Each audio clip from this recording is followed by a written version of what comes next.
Okay, hello again, everybody. Welcome to Live Inside My Messy Apartment.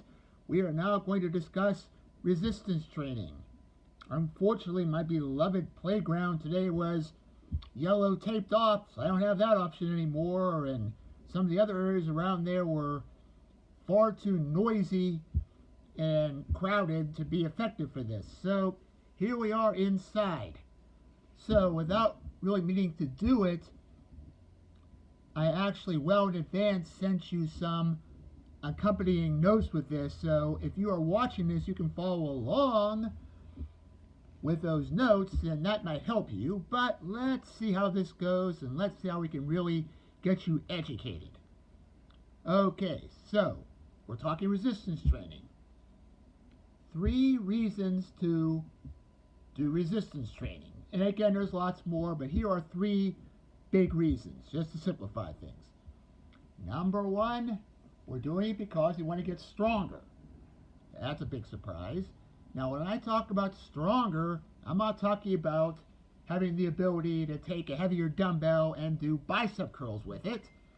Instead, I'm talking about being stronger to do some of your active daily living skills. Like, for example, to be able to pick up objects in your dirty apartments, for example. Just like that. Or anything like that you would normally do. You want to be able to do it with as much ease as you can. And again, that goes for anywhere between seniors to people who are doing heavy construction. Again, it's all over the spectrum. Okay, the maybe slightly less obvious part and benefit of resistance training is increasing metabolism. So basically, metabolism means, again, the amount of calories you burn at any given time. Again, especially when you're resting. Resistance training actually helps increase that. And it does so in a different way than just the calories you would be burning by doing moderate cardiovascular exercise.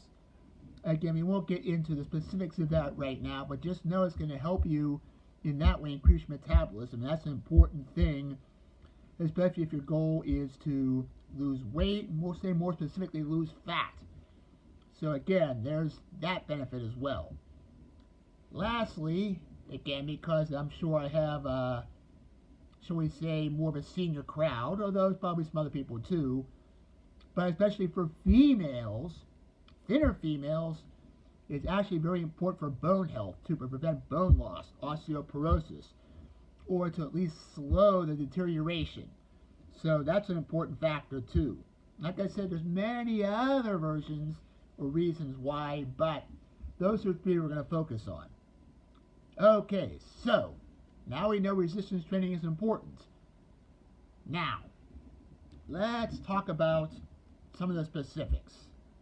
Now, I'm going to tell you all, I'm going to admit something to you that I'm not proud of, but it's a truth. Okay, I'm about to introduce to you many, many different variables.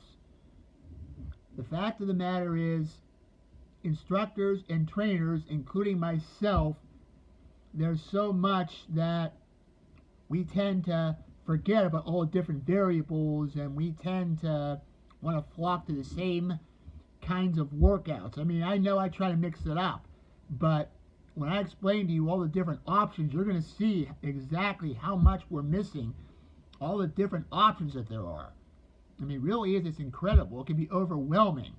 Now, again, I don't mean to confuse you. I just want to give you an idea of the different options. Maybe make your head spin a little bit, but then try to clear things up so you have an idea. Again, the ability to create really a perfect routine is both a science and an art. There's some science to it, but there's also an art to it too. I mean, again, there's a lot of things that aren't necessarily scientifically proven, but there's just so much. So let's talk about the different variables now that you can mix up with resistance training. Okay, the most obvious one, and one we'll focus on mostly today, choices of exercises.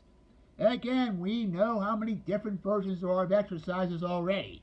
I mean, not only exercise themselves, but what kind of equipment you use for each exercise. There's a big difference between, let's say, let's say a body bar chest press and a dumbbell chest press, for example. Or maybe a body weight squat versus a squat with 500 pounds on your back. Yeah, right. But it tells you, again, right off the bat, that's the most obvious example. But, oh, there's a lot more. For example, there's also the order of the exercises. That makes a big difference. If you don't believe me, let's try doing 100 bicep curls and then try doing pull-ups. You'll find you have a whole lot of trouble doing the pull-ups. So the order is very important. Next, we have sets. Again, when we say set, a set means a certain amount of repetitions make up a set. So, how you make sets. Number one, how many sets are you going to do for an exercise? That's a factor. How many reps per set? That's a factor. We're going to go over that a little bit later today. How much rest should you take between sets? Again, that's a very often overlooked aspect of all of this. But then another option people don't really think about too much, how about actually a rest between repetitions of the same set? That's a little more for people who are really hardcore strength training. For most of you, they may not apply, but again, that could be an option. So that's just one aspect of it. Next, we have the repetition itself. Remember, a repetition is one movement, one chest press, one kettlebell swing. As simple as that sounds, you can mix that up. How? Well, what if I change the speed? There's a big difference between whether I did a very quick press, just like that, or, again, let's say I'm lying down and I go super duper slowly and then back down again. Just like that. Very different feeling. Not only that, then we have the different parts of a repetition. Let's take a push-up. I think I should be able to be seen with this. Alright, here's the push-up. Now, as I lower my body down, that's called the eccentric contraction, or the lowering phase, also known as the negative. As I exhale, I come up. That is the concentric portion, or the positive part. That's the part where you would exhale.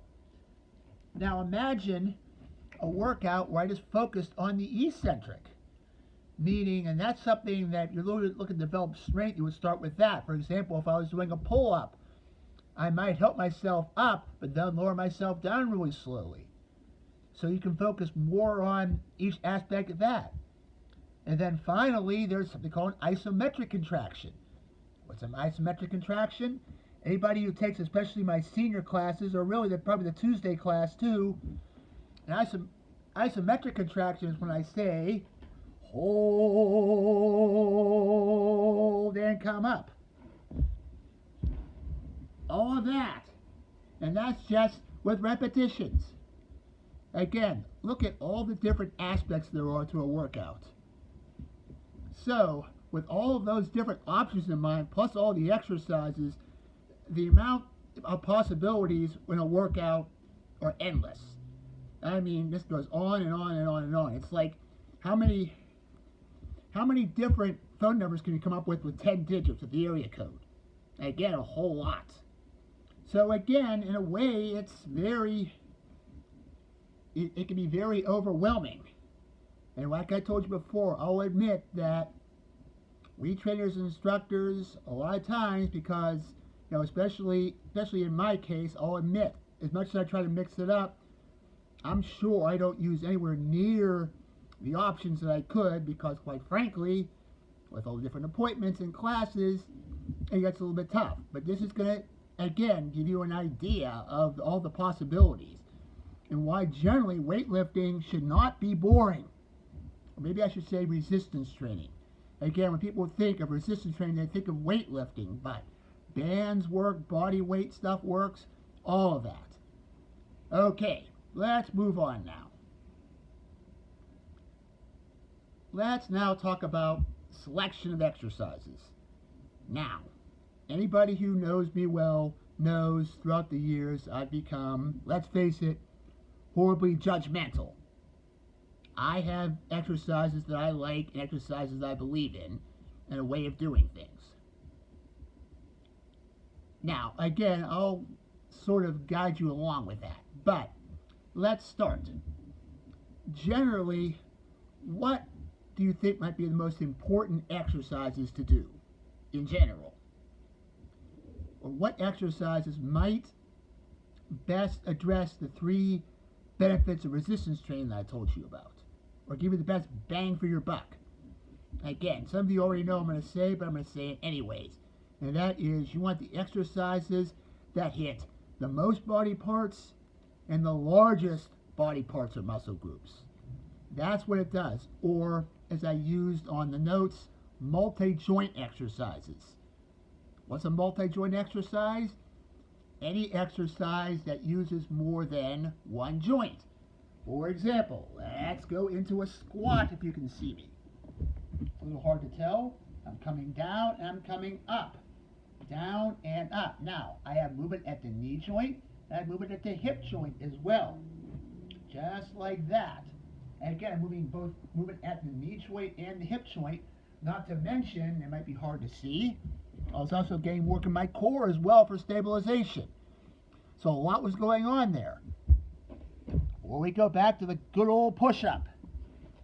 Moving at the elbow joint, moving at the shoulder joint, going in, just like that. Plus, again, that core stabilization. Again, those are multi-joint exercises. And they recruit more muscle groups, and therefore, they're going to increase your metabolism a heck of a lot more than, let's talk about, isolation movements. That comes later on in the notes. But an isolation movement, another way of saying that, is a single joint exercise. For example, this is my weight, a bicep curl. I'm curling up and I'm curling down. There's only movement at one joint here. I'm just hitting this area. That's not going to do nearly as much as far as the 3 criteria that I introduced you to the top. Now, there's a place for these, and I'll talk about that later, but generally, they're not going to be overall as beneficial. So, again, that's an isolation movement versus a multi-joint movement, sometimes known as compound exercises. So, in general, the more body parts that you're moving in one movement, the more beneficial as far as increasing metabolism, and also the more beneficial it's going to be as far as overall strength. And again, how many times when you're at home do you decide to pick something up and you just do this? No. Again, you use your whole body. You stand up, just like I am now, or you sit down. Something as simple as that, that requires a lot of different body parts. Again, the body really doesn't move very much in isolation. So again, my belief is that why should you train it so much in isolation? So, that's the whole point of what I'm talking about when I talk about compound movements. And you'll notice that and we're going to talk about more of this later, you'll notice when I teach a class or train somebody, I usually start off with the squats, or the chest presses, or the swings, or the figure eights, or sometimes lunges, or push-ups, chest presses. Generally, I save more of the isolation stuff, like the biceps or the triceps, towards the end. Okay, so we have that part. But, what exercises to do? Okay.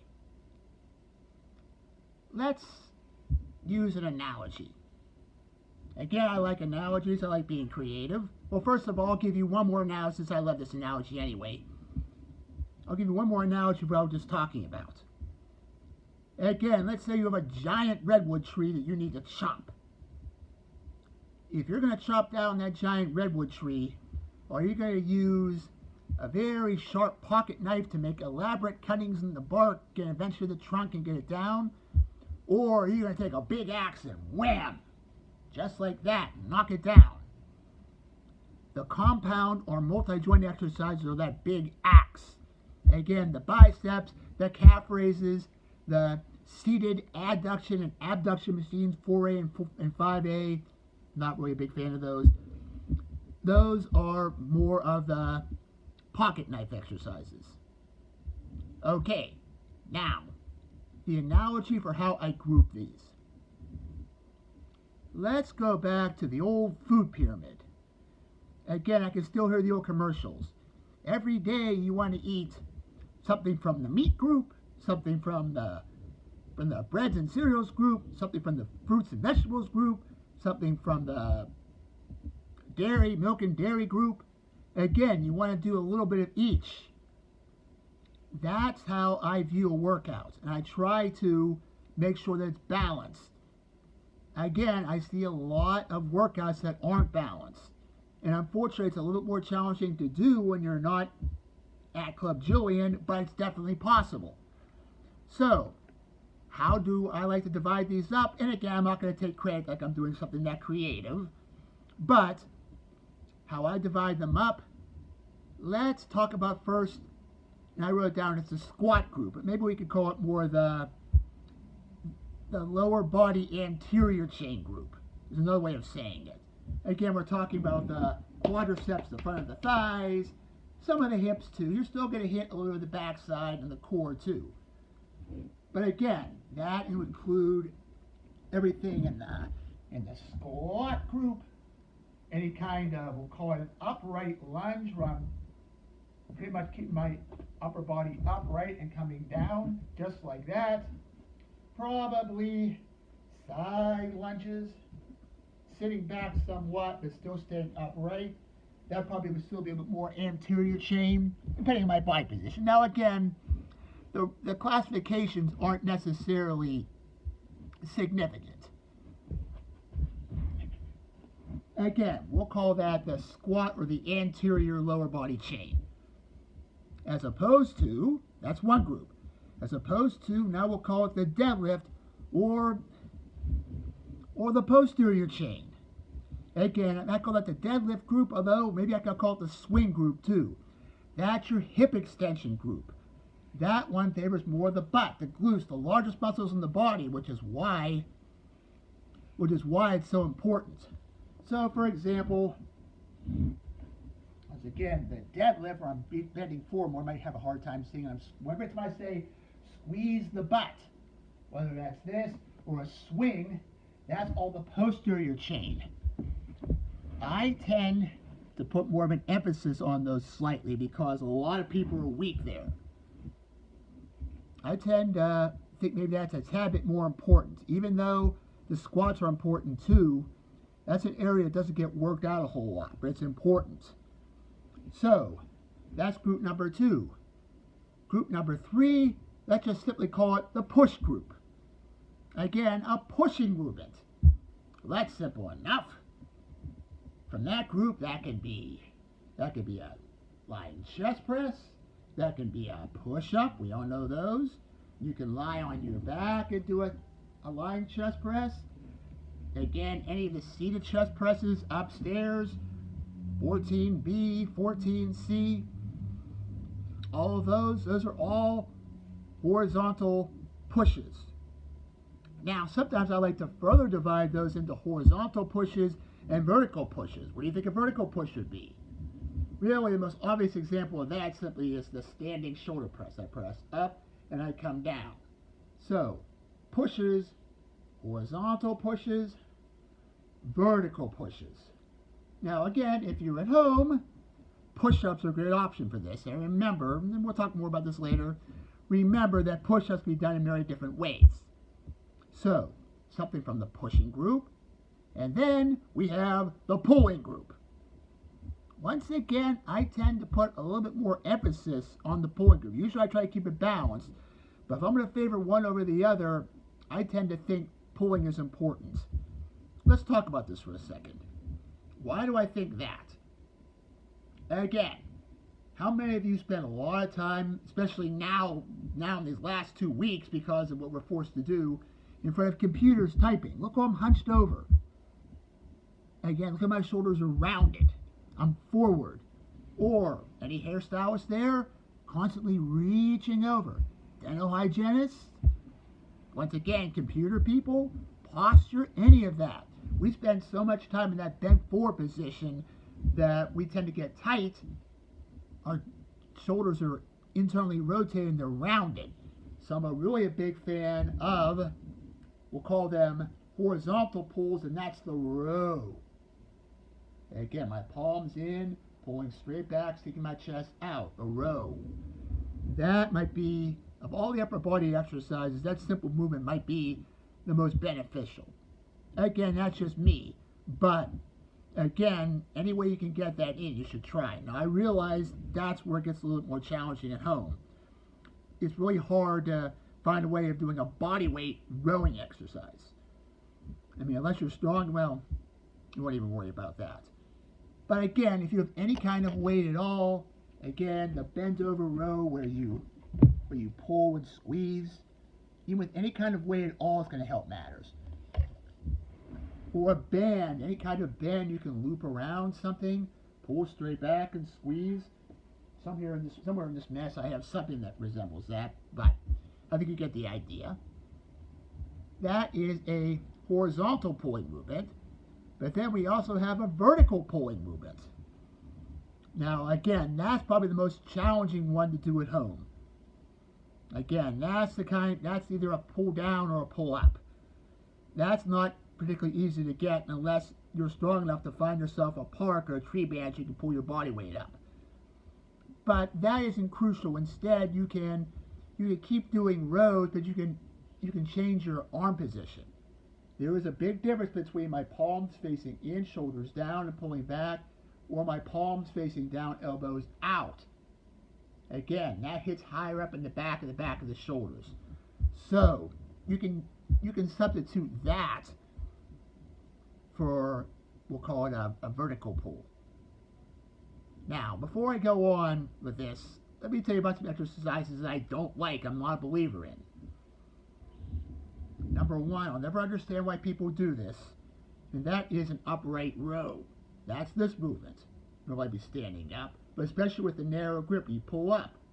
What are you working there? You're working an area called your upper trapezius. Most people, now maybe I'm wrong, but it seems like most people are tight up there to begin with. Now, why do you want to work and strengthen the muscles already tight and overwork from your posture? So that's number one. And that one can be hard on the rotator cuff, hard on the elbow joint. If you're going to do them, you should at least take a little wider grip and come up. But I'm not a fan of those at all.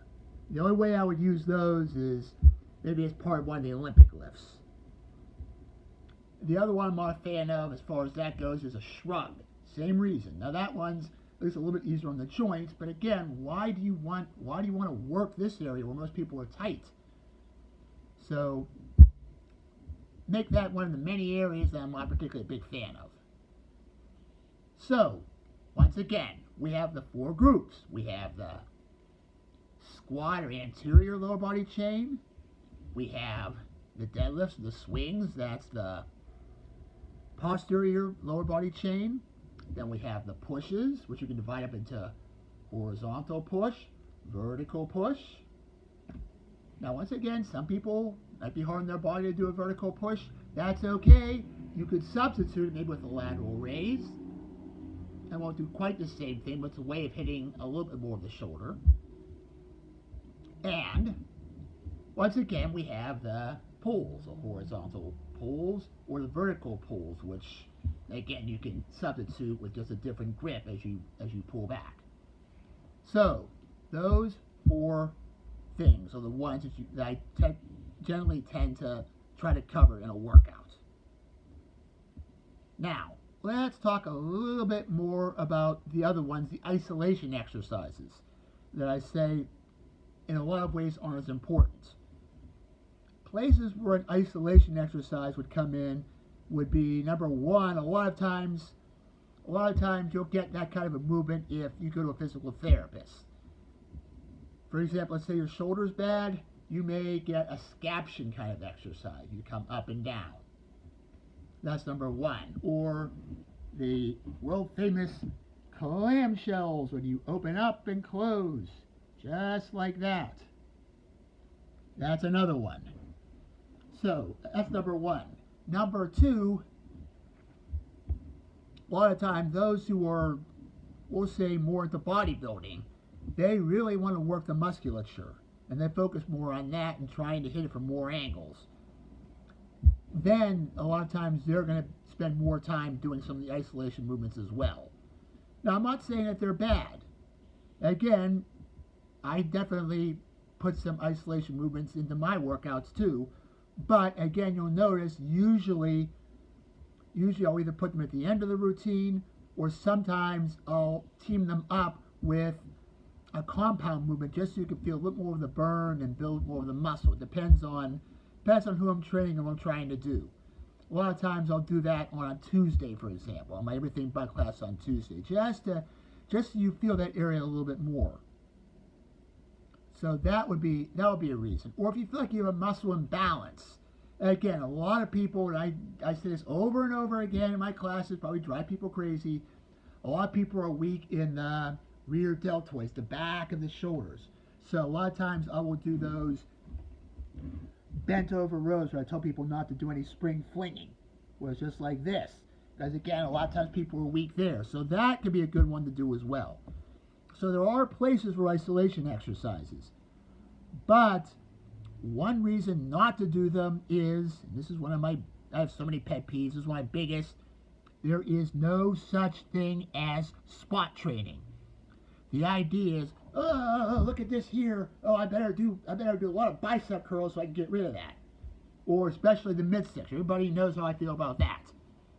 Again, there is no such thing as spot training. Muscle does not replace fat. How do you get rid of the fat there? You increase your metabolism by eating healthy, by getting your cardio in to reasonable amounts, and by doing the big bang exercises. That's the best way of getting rid of the excess fat. And again, focusing on one area too much a lot of times because you're trying to spot train, a lot of times it's not only a waste, it actually could lead to injury because it causes muscle imbalance. Again, I see that, and I probably at one time was guilty of that myself with crunches. Because again, oh yeah, I think everybody knows this story. Oh my goodness, I was wonderful when I was a little kid at sit-ups. I used to amaze people. Where did it get me? A weak lower back. Woo-hoo, aren't I lucky? Again, be smart about it. All right. Where do, and why, another reason why, and I'm going to talk more about the groups. Why isn't it so important to do so many isolation exercises? Let's talk especially upper body. Let's talk about the pushing movement. Let's talk about, for example, all of the horizontal pushes, the chest presses. What do they hit? Yes, they hit the chest. That's why a lot of times they're called chest presses. But every time that you do a chest press, you're also working the front of your shoulders, and because I'm doing elbow extension, I'm extending at the elbows, I'm also hitting the back of the arms, the triceps. So if you do isolation triceps at the end, it's okay to hit that additionally, but it's not as important because you've already hit them to some degree from doing all the pushing movements. A shoulder press is almost the same way. You're not hitting your chest, but again, you're still hitting, especially the front of the shoulder, and hitting the triceps. All pushes hit triceps to a certain degree. Again, it's almost part of a family. Same thing with pulling movements. Rows, depending on how you grip them, are going to hit the biceps, or at least the forearms. You're going to hit more your biceps if you take a palms up grip or a palms in grip, versus more of the forearms when you do the palms down grip, but you're still hitting your biceps when you do that. Plus, you're hitting more of the back of your shoulders. So you're getting all of that movement in one of those compound exercises. So that's why the isolation movements aren't quite as important. And that's also why these days I'm not that much of a fan of body part splits, because the general idea is you're not supposed to work the same muscle group on back-to-back days. And people don't realize that a lot of these compound movements hit certain areas that are going to be hit the next day when you do a split. For example, doing chest one day and back the next day, that's a lot of work on the shoulder on back-to-back days. Again, there's a lot of overlap. So, hopefully that gives you an idea as far as how to arrange the exercises. Again, the way I like doing it, again, pick at least one each. Something from the squat group, something from the hip extension deadlift group, something from the chest press or pushing group, and something from the pulling group. It can be more than one thing, but I like to try to keep it balanced if possible. If I'm going to miss, I'd rather miss with too much pulling and not enough pushing. Again, when you're at home, that's a little bit harder to do. Okay.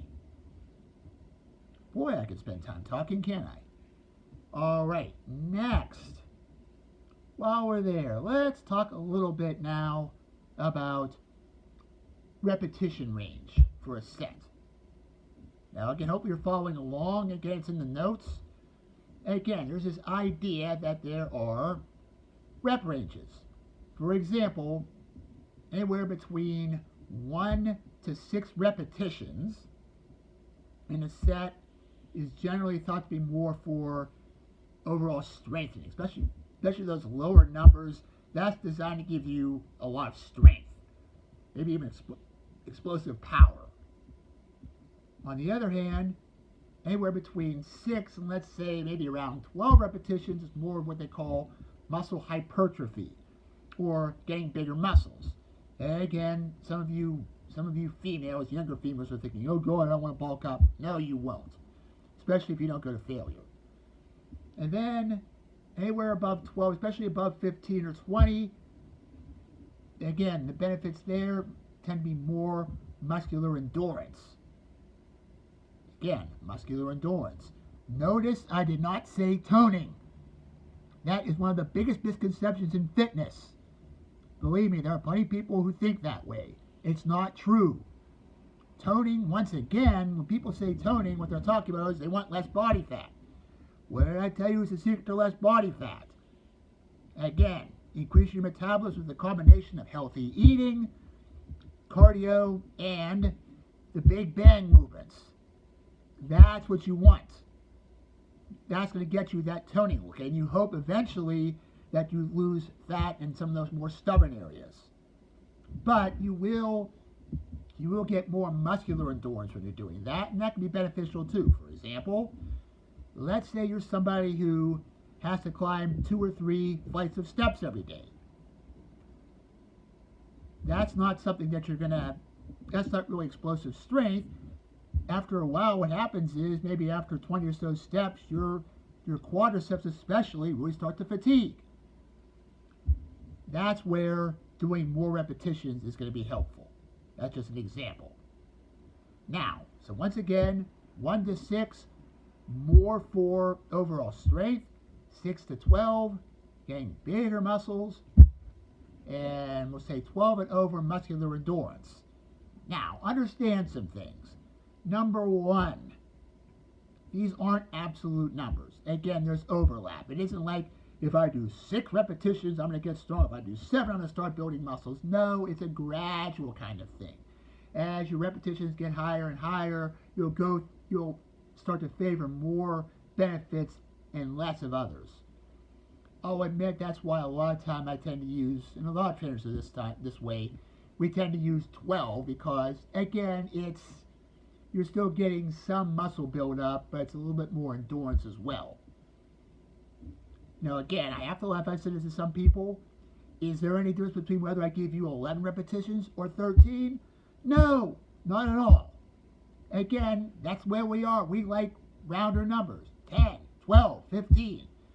Again, every month or so, I think I'm going to spend a whole week giving people different numbers. Somehow it never happens, but just to throw people off. But again, the numbers just are more like a continuum. Number 2, those adaptations are going to be they generally refer to using weights, especially in the lower categories, where you're going pretty much to muscular failure. As in, let's say I'm doing a bicep curl. I actually couldn't get the last repetition in. That's what's called muscular failure. Again, most people don't have a reason to go quite that heavy, but that's really what we're talking about. So, again, those of you who might be afraid of bulking up when you do, let's say, sets of 10. And again, I don't think you're going to bulk up anyway, especially the females. But, yes, you should use challenging weight for that, but I'm not saying you should do 3 sets of 10 where you go to muscular failure every time either. Again, there's other ways of doing it. But that gives you an idea. Let's see. What else was I talking about for that? Oh, the other thing is, a lot of times for people who have, let's say, medical conditions or more seniors or beginners or whatever, sometimes we will use lighter weights and more repetitions because generally that's considered to be safer. It's not as intense. You're spreading out the intensity over a longer period of time. And as long as they don't, again, go to failure, it's generally considered to be a little bit safer. So once again, I'm not gonna give somebody who has sky-high blood pressure and tell them, all right, let's do 6 heavy squats. No, I'm gonna be safe, and I'm gonna say, I want you to feel it, but I'm gonna hand you at most maybe a 10-pound kettlebell, and I'm gonna have you do repetitions of 15 squats until you start to feel a little burn. Again, it's thought to be safer. I'm not doing that because I think necessarily they're going to burn more fat or because they're going to tone more, but it's generally considered to be safer. But again, it all depends what your goals are. Now, another thing, and this is why you can't necessarily, again, these numbers are affected by things, like how much rest. So for example, if I said, all right, we are going to do 5 sets of 5 sets of maximum barbell bench presses, and I'm going to give you 3 minutes of rest in between each set.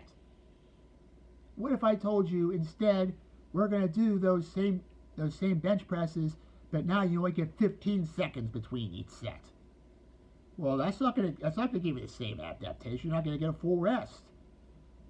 Again, that's almost more like endurance. So again, it just shows you all the differences. Or let's say that after those few chest presses, I said, all right, now we're going to do 15 more push-ups. Again, that's not going to be for maximum strength either. That's more for endurance. It depends on what the goals are. So again, you're seeing how many different variables there are. But again, the important part is what I talked about the exercise selection. So, finally, I gave you some examples of sample workouts that you can do depending on what your goals are. And again, those of you who have trained with me or have seen me in classes, you can see what my general plan is for that. And you'll notice, again, I didn't put too much isolation in. There's a lot of, really quick, and one more point I want to make about weightlifting too. Yeah, another one of my many pet peeves. And that is, if you're using weights like a dumbbell, which way does gravity go? I'm holding this up, I drop it, goes straight up and down. It doesn't go sideways, does it? So again, to take advantage of gravity, you want to go up and down as much as you can so you get the full resistance. That may sound obvious, but let's take one movement that I don't know why, but a lot of people seem to love, and I'm not a big fan of, and that is a dumbbell fly. Let's see, how can I best demonstrate this? Oh, here, we'll take 2 balls as dumbbells. Hopefully you can see me. Okay, I'm lying down. I'm coming up. Now, a fly comes all the way to here. Half the movement I'm doing is basically horizontal. How much resistance am I getting? I mean, yeah, if I squeeze the muscle, I feel it, but you can do that without using weights. Again, the only part of the movement you're getting is starting from down here and coming up. So really, you're only getting a small range of motion. Plus, that movement can be hard on the shoulders as well, especially if you go too low. It puts them in a vulnerable position. And really, it doesn't really hit that much. Why would you spend time doing flies? You can spend more time doing push-ups and chest presses. So there's one example. Or, again, I hammer away at kickbacks. When people do kickbacks like this, what does that do? Again, parallel. It's the same reason why I'm not going to do a standing, again, because these are heavy dumbbells. Why don't I do a chest press standing up like this with dumbbells? Because gravity's up and down, not straight forward. That's why, for those of you who train for me, by the way, why I like using the cables, or what we call HS1 at Club Julian. Because you have cables, you can do that and get it in your chest. If you have bands at home, you can do that movement as well if you're creative. But again, just a point to remember, you want to take advantage of gravity. Again, a lot of people violate that. Think about the exercises you do. But all right. Again, let's take a sample routine. Now, you've already seen some now, but let me describe right off the top of my head something that I'll typically give, especially if I'm training groups. For example, let's say that I'm training a couple of you. Watch how I cover the groups. Let's say one person I have doing swings. There is your posterior chain, lower posterior chain group. Another one I have doing standing chest presses on HS1. That's your pushing group. And the other one I have you doing face pulls on FT1, where you pull straight back and come forward. There's your pull. Again, I'll mix those up. And again, I'll have each person do that for, let's say, 30 seconds. Again, look how I covered 3 of those different movements with that little sequence. There's an example. Then let's say the next sequence I have somebody do squats. Again, maybe holding a kettlebell. Let's say I have another one doing kneeling pull down on HS2. And let's say I have another one doing side lunges. There, the squats again hit the anterior chain, so to a certain degree do the side lunges. Those are kind of a little bit in between. And then the pull downs hit the vertical pulling. So again, notice how I try to cover all the different groups and I try to keep them balanced. Just an example, or once again, the examples I showed you. And even there, you notice I gave you a couple of different options. You can make it more of, I didn't use the word here, but I'll use it superset, where you do back-to-back exercises. Or again, if you're aiming for more just straight strength, just do an exercise, rest for a period of time, depending on what your goals are. If you're looking to keep it moving more and working more on a little bit more cardiovascular, make the rest kind of short. Or if you're really going for it all out, most of you aren't. But if you are, give it a longer rest, like more than a minute. But again, look at the notes I provide you for some examples. And I think that about wraps it up. Hopefully you all learned from this. Hopefully you all made it through. Yes, I did a lot of talking. I'm surprised. Actually, this worked pretty well in here. Let's see how it turns out. We'll see you guys.